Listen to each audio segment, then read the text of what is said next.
a very busy part of central London, so it's quite noisy around here.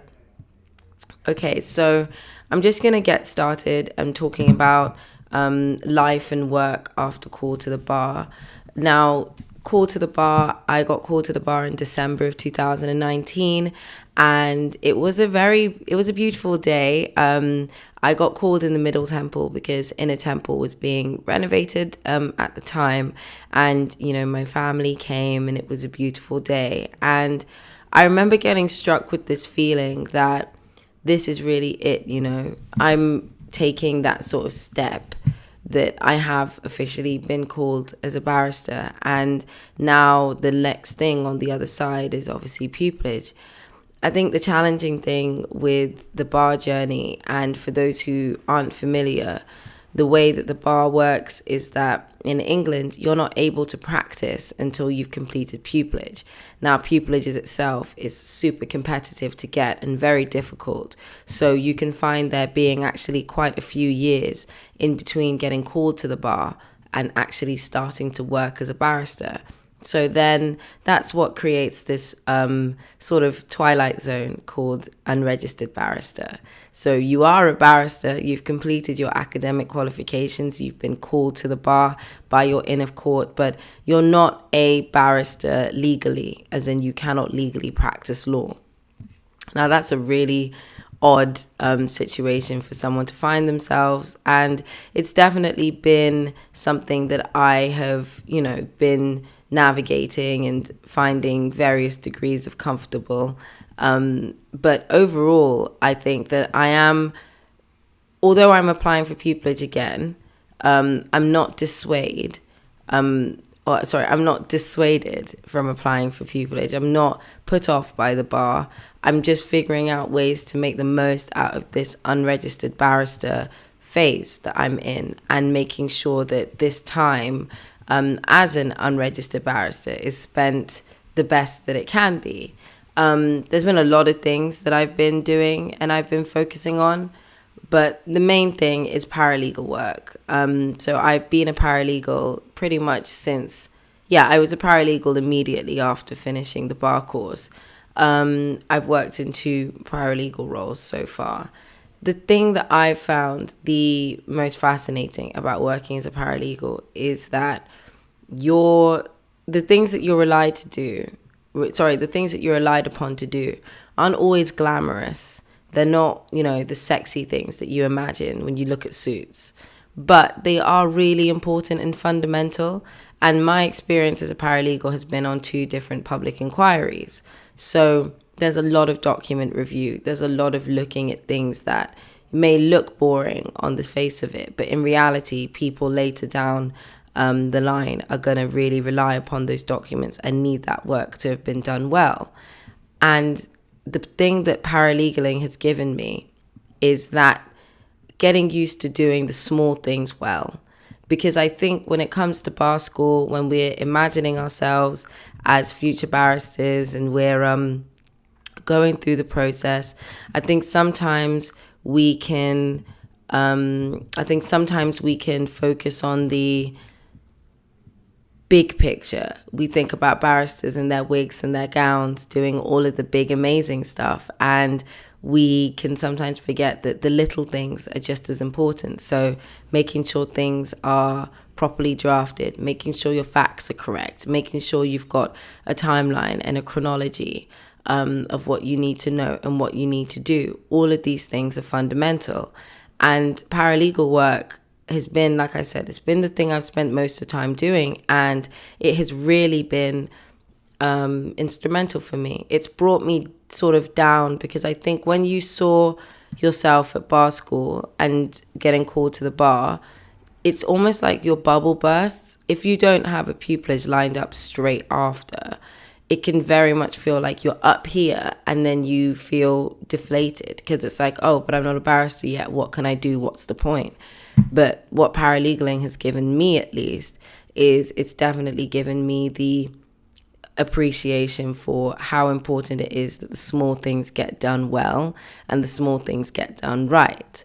So that's how that is how mainly I've managed to deal with that uncomfortable in between that I've been in.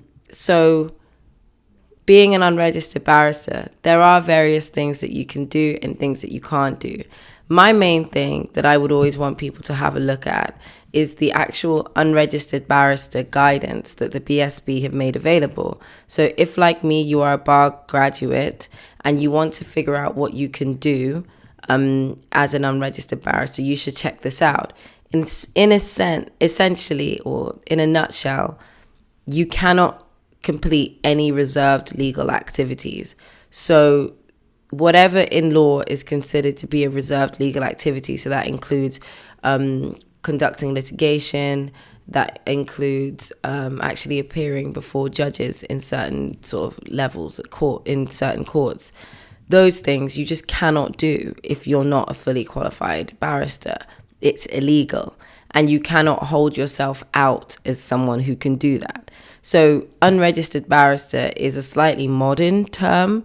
People used to use non-practising barrister or barrister at law, but you're not allowed to use those anymore as it can cause confusion. So when you find yourself providing any kind of legal services, so document drafting, contract reviewing, that kind of thing, the BSB guidance applies to you. The BSB guidance is there to set out all of the different things you can do as an unregistered barrister.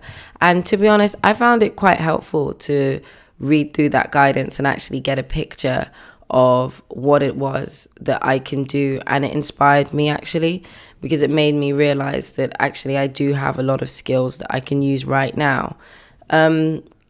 So when it comes to me as an unregistered barrister and where I find myself, I have found myself, for about a year, almost a year exactly, I've been working as a paralegal, and it has massively, massively, massively improved my appreciation of I don't want to say the more mundane things, but it's made me appreciate how many steps are involved in preparing a case, going through facts, reviewing documents. It's taught me all of those skills which are going to be necessary for me as a practicing barrister. So that's one thing I've been doing as an unregistered barrister.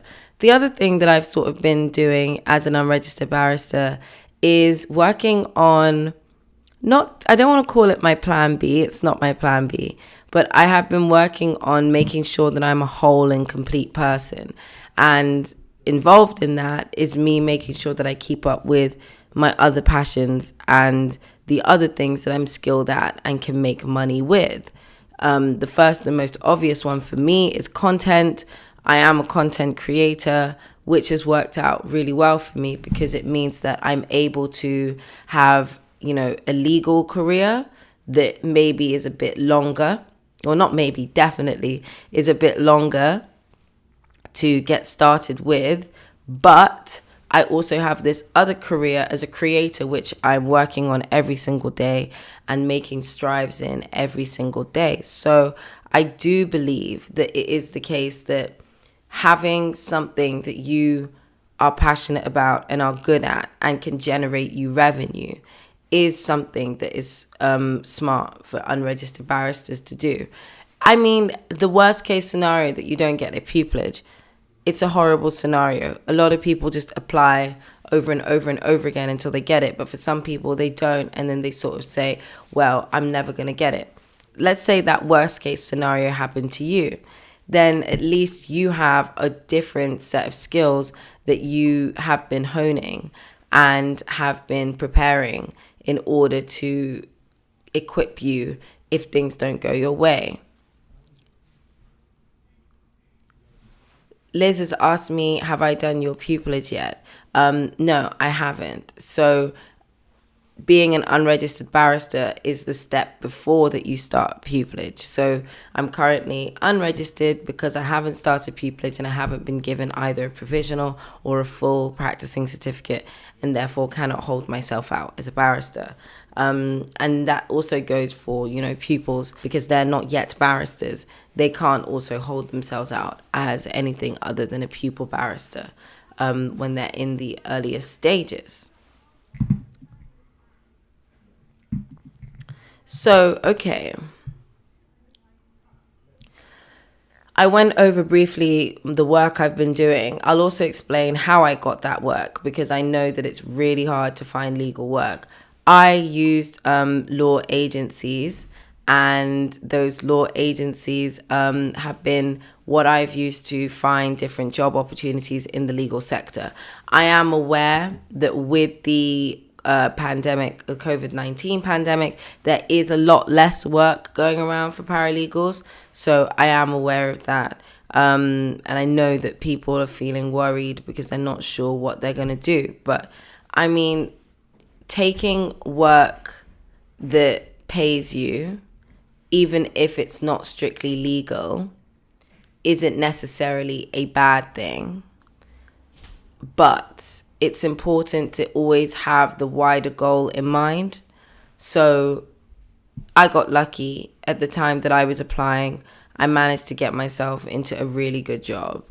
But in this circumstance, if you're an unregistered barrister in this global uncertainty, you might feel a bit intimidated by the job market and feel like, unless I can find a job that's very specifically legal, I am not going to do well. Now, that's not necessarily the case.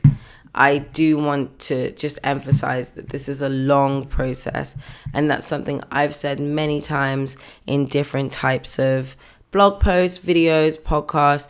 It's going to be a journey, and it's worthwhile giving yourself time to have the journey, but also being sensible with your time and especially your money. Don't sit and wait for legally appropriate opportunities to come to you. You can get yourself into a good space by being proactive.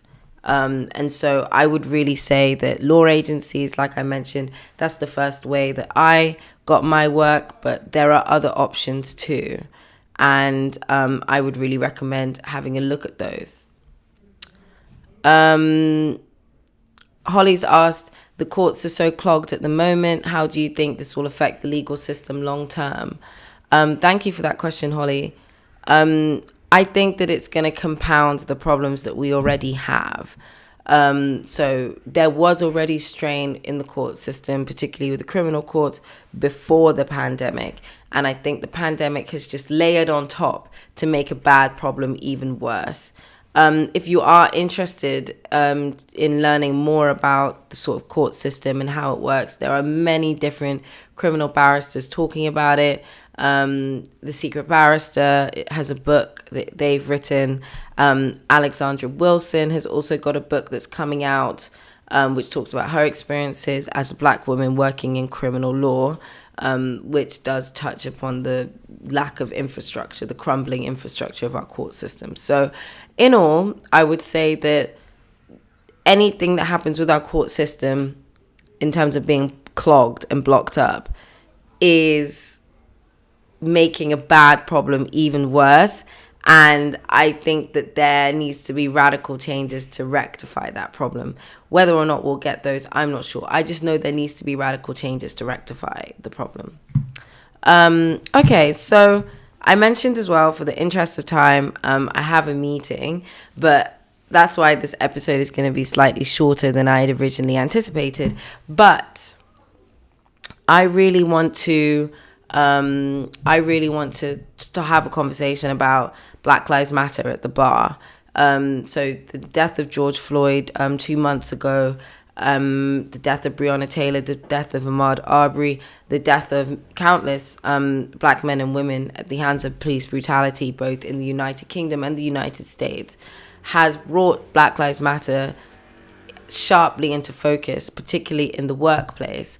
And the bar, being what it is a big workplace. It's not a centralized one because we're not in firms the same way, but it is a workplace in that we're a professional institution. We are, representing ourselves as a professional institution.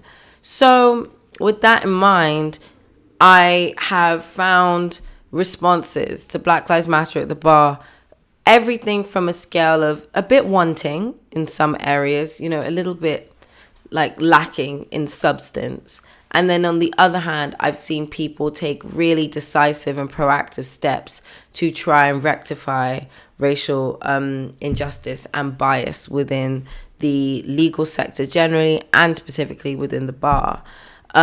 So I feel like there are so many reasons why there's so many reasons why it's important for the bar to be proactive when it comes to Black Lives Matter, actually improving the situation and the quality of life for Black working barristers and students, and to acknowledge that the bar itself is such an old institution that it's going to take concerted effort to actually change things. Now, the part that I'm excited about, when you think about change, when you think about actually making the bar more open and accessible, I want you to think about Bridging the Bar.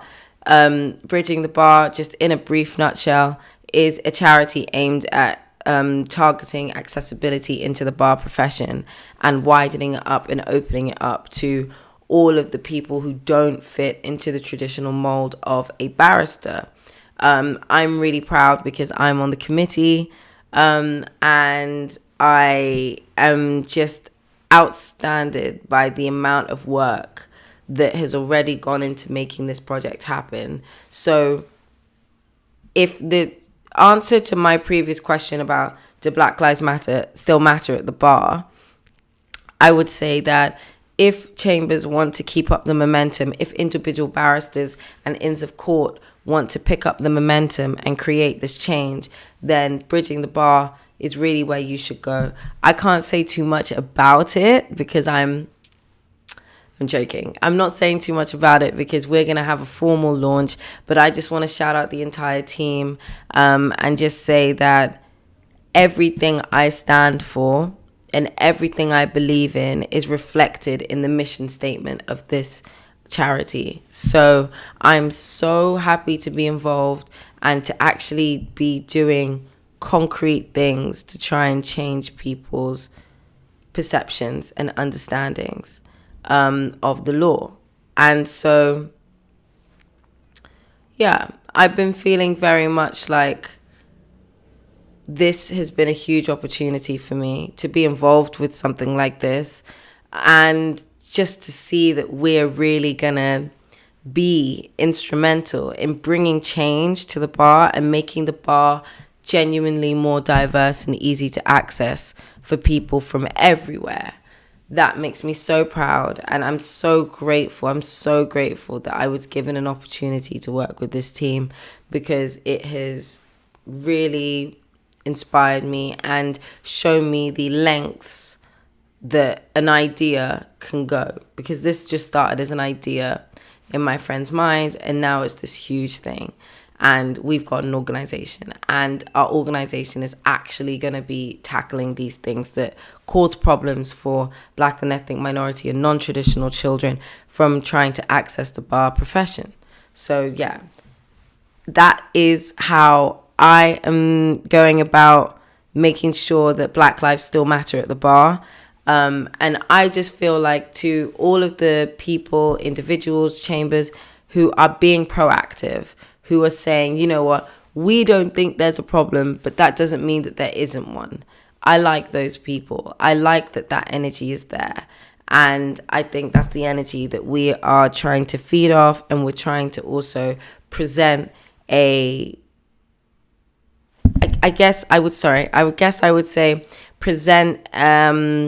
present a new understanding of what the bar is and how it should look like.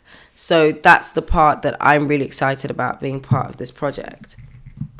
Now, again, I mentioned I'll be wrapping up sooner than I planned because I do have this meeting. But the last thing I wanted to discuss and talk to you guys about is the bar still the right career for me? Now, I wanted to talk about this topic because I just know that so many people are constantly questioning, did I choose the right career? I think that you can flip that question and you can say, is this the career that is going to help me reach a particular goal? So if you have a goal and you look at your career and you look at the career you're trying to enter and you say to yourself, you know what? I don't like any of the things that come after this. So it's so fine for you to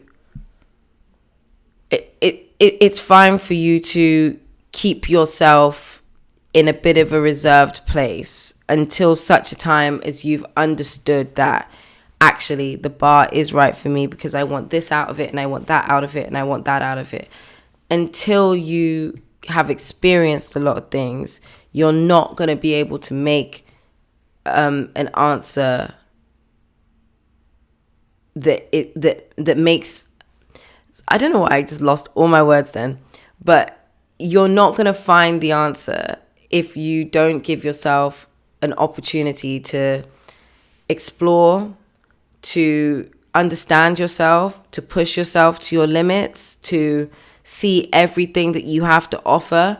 I don't think you're going to be able to answer the question about, is the bar the right career for me, until you've given yourself a chance to perform in different environments and to do well in different environments. And I 100% still think this is the right career for me. I guess this unregistered barrister period of time has really made me think and question and say, okay, so is the bar compatible with this thing I want to do? Is the bar compatible with that thing I want to do? Does the bar suit me in this way? Does the bar suit me in that way? And I've just spent this whole time asking those kinds of questions so that now when I sit back and I think about it, I'm like, okay, is this still the right career for me? I can say yes, because I am able to combine these things that I love and that thing that I love. And then it's like, okay, then you know that you're on the right track. But if you're looking for the career itself to answer you and tell you that you're good enough, then you're probably not going to find that answer. And it might not be that sort of welcome into the career that you wanted. Sometimes you've just got to be deliberate and intentional and make sure that feeds through into everything that you do, which is definitely what I have been learning works really well for me. So yeah, the bar is still the right career for me. I do think that there are a lot of challenges. There are a lot of things that need to get rectified and resolved in the bar. But like I mentioned before, and sorry to plug it again, Bridging the Bar is designed for this. This was what Mass had in his vision when he created the bar, this bar charity. Its aim is to sort of open people's eyes to what's possible in a world where recruitment is diverse and there's diverse people staying, and that this is where the challenges lie. You know, this is where the challenges lie when it comes to the bar. So yeah, I do want to see, I do want to feel more comfortable in the bar space. I think things are getting there in some ways, but also it's still very behind in others. I'm grateful, like I said, that I'm part of this charity and we're aiming to challenge this, but it's still a tough profession to navigate. And you do get those feelings when you say to yourself, am I doing the right thing? Is this worth my time? Should I just quit? The answer is no. And if you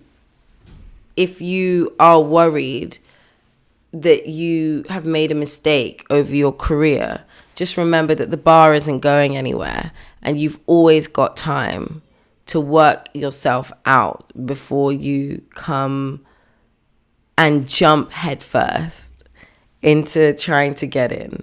It's okay to take some time. I think that it's underestimated. I don't think people use time enough. and I really think that they should, because it will help you. Okay, so we've been talking already for 25 minutes. I can't believe that. I've been having a great time. Now, this, like I mentioned, this episode is shorter because I've got a committee meeting. I planned to talk to you guys for an hour and a half. I was really excited, but I thought it might be better instead to just like run through these topics. Now, to all of my virtual guests who are here with me on YouTube, hello and thank you. And I really am very excited to be part of Bridging the Bar, but most of all, I'm